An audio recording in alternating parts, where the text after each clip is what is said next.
according to documents released on Tuesday. Again, Ortiz told police that Ernest Wallace, another alleged accomplice, basically said to him, Hernandez admitted to killing Lloyd. So let's try to break this all down, Skip Bayless. And I'll start with you first. A lot to put in context. Alleged accomplices, people saying that he admitted to killing Lloyd.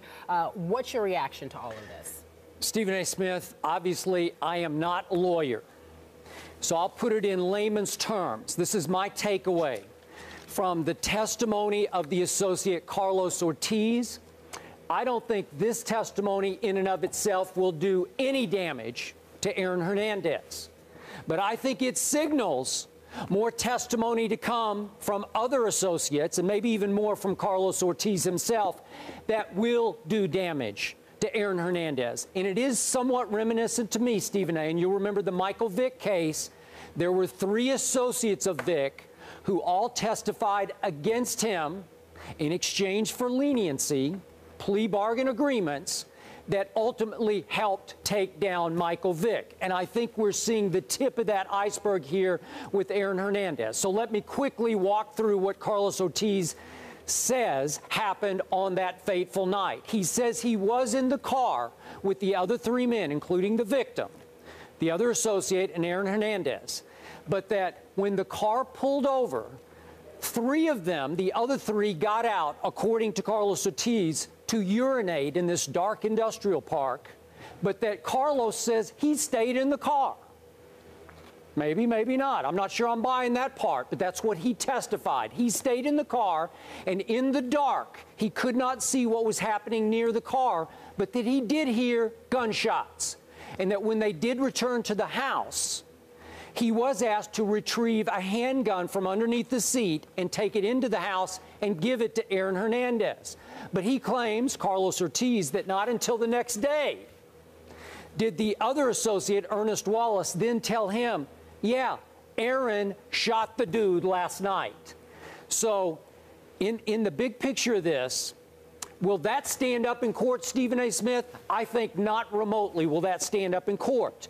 But it does signal that maybe the key witness to for the prosecution here is the other associate, Ernest Wallace, because according to Ortiz, he was the eyewitness. He was standing in the dark with the victim and with Aaron Hernandez. So I'm going to have to suppose that he saw what happened. Maybe Carlos also saw it, but he's saying right now, nope, I stayed in the car. Your take, Stephen A. Smith, on what I just broke down. Well, my take on it is that Aaron Hernandez is in a world of trouble, and obviously we knew that initially from the time that he was being searched, that search warrants were granted to the police to search his house, from the video surveillance, you know, his house security system being destroyed, to the cell phone being damaged, if not destroyed.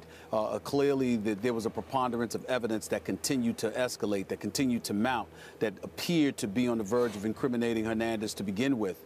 Then when he was ultimately arrested, to the point where his shirt was over him and he was cuffed, they gave every indication, you know, through the pep walk and all of that other stuff, that they were not giving him any latitude, any leeway whatsoever, not just because he had exacerbated the situation by the way he had elected to conduct himself while the investigation was ongoing, but at the same time, ultimately, when they arrested him and they cuffed him, and then you saw the shirt over his body, that means he didn't have on the shirt. They told him to stand up, they cuffed him, and then they threw a shirt over him and walked him out of his own house. And then later that afternoon, we heard that the charge was not obstruction of justice, which we were all anticipating, but indeed it was first-degree murder. Then obviously, you know, it was what it was. So then when all of a sudden you're looking for the accomplices, the alleged accomplices, you get the impression anybody that has any connection to the street whatsoever knows what that means.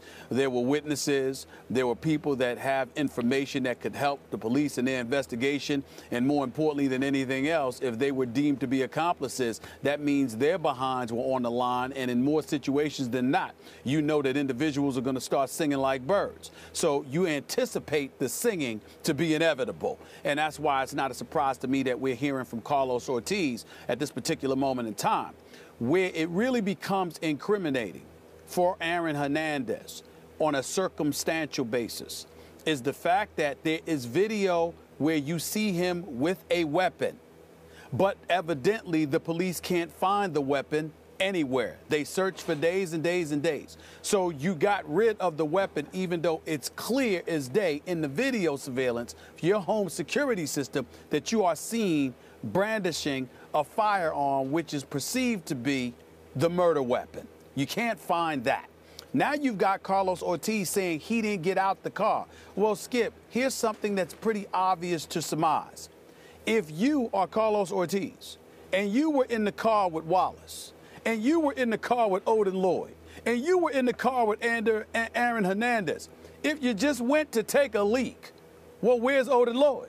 How come he didn't come back? You see what I'm saying? That's an obvious question. Right. So the fact that you know 3 dudes left and only 2 dudes came back, all right, you really didn't need the next day to hear Wallace acknowledge that Aaron Hernandez told him that he killed Odin Lloyd. I mean, it's pretty. You can make the argument all you want to, but in the end, clearly somebody's going to look at Carlos Ortiz and say, "You knew absolutely nothing about this.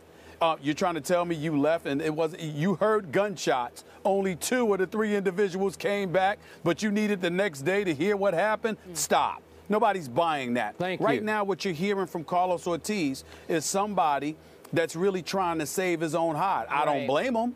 I mean, it's not for me to judge him accordingly or whatever the case may be. I'm simply saying the preponderance of circumstantial evidence continues to escalate, and it is clear that Aaron Hernandez is guilty of something significant. What specifically that is pertains to who pulled the trigger and who didn't. But clearly, everybody that was there was involved. Sure. It's just that simple. No, There's no way around that. Again, I don't want to try Carlos Ortiz in the court of public opinion here, but I'm with you. I'm not buying the full extent of his story. Hard for me to believe that he did not know once he got into the car with Ernest Wallace that the whole intent of the night wasn't to execute the victim, or at least make it really tough on him. And when they did get out, allegedly to urinate in the dark industrial park, hard for me to believe that Carlos Ortiz didn't get out of the car and participate in what was about to happen. Why would he stay behind in the car? I have no idea. But that's what that's his story, and he's sticking to it. Well, even if he stayed behind in the car, this is where I'm going. And certainly we're not trying to try him in a court of public opinion, but his testimony has become a matter of public record. Right. And that's what we're commenting on. It's not like we sat there and it's something that's been expunged or something that hasn't been revealed to the public, and we're speculating. We're simply going on the evidence that has been presented to the masses publicly. The bottom line is this, Skip. You were driving the car. You heard gunshots. This is after 3 other people were in the car with you and only 2 returned. So you heard gunshots, only 2 returned. Well, I believe it's safe to surmise and assume that at that particular moment in time, if 3 individuals were going to take a leak and only 2 came back and you heard gunshots, I don't think taking a leak was the issue. I mean, it's just common sense. So in the end, you know, you could sit there if you're Carlos Ortiz and you could say, well, I wasn't a shooter and I wasn't directly involved in it at that level, and that may be your case. But basically, you're leaning on the assumption that you were under the impression that they just went to urinate and then ultimately they were supposed to come back to the car. Well, if I'm driving a car and there's 3 dudes in there and 3 dudes go to urinate, I'm not going to leave. I'm not going to just wait for the 2 to come back and a 3rd is missing. I'm not going to ask where he's at. You understand what I'm saying? I mean, it's just common sense. So it is what it is. We understand what's going on here based in terms of the investigation. No matter what way you slice it, here's what it comes down to, Skip. You can bet the house that it ain't going to be just Carlos Ortiz who says that Aaron Hernandez was the shooter. There's going to be somebody else singing if they haven't sang already.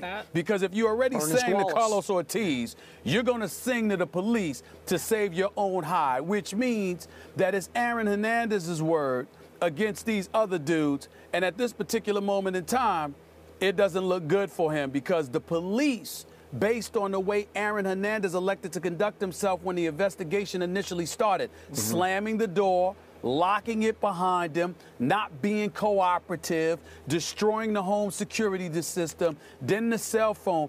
These cops, from a legal and justified perspective, they came for him. And they intend to get him based on the evidence, and it appears, or it looks like they have. We said 2 days ago, Stephen A., our first day back from vacation, there is a mountain of circumstantial evidence against Aaron Hernandez. We're very clear about this. No murder weapon. Yeah. There's no literal smoking gun here. But I'm going to say that the testimony of Carlos Ortiz will prompt further testimony from Ernest Wallace. If you want to talk about birds singing, I think they're going to start to sing against each other, and I think this will ultimately benefit the prosecution greatly. Kerry and Skip, let's put this in its proper perspective. You know, we're not trying to convict anybody in a court of public opinion. We're commenting on the evidence just like everybody else in the country is doing. But with that being said, that doesn't mean that we all of a sudden get to refrain from acknowledging that 1 + 1 = 2.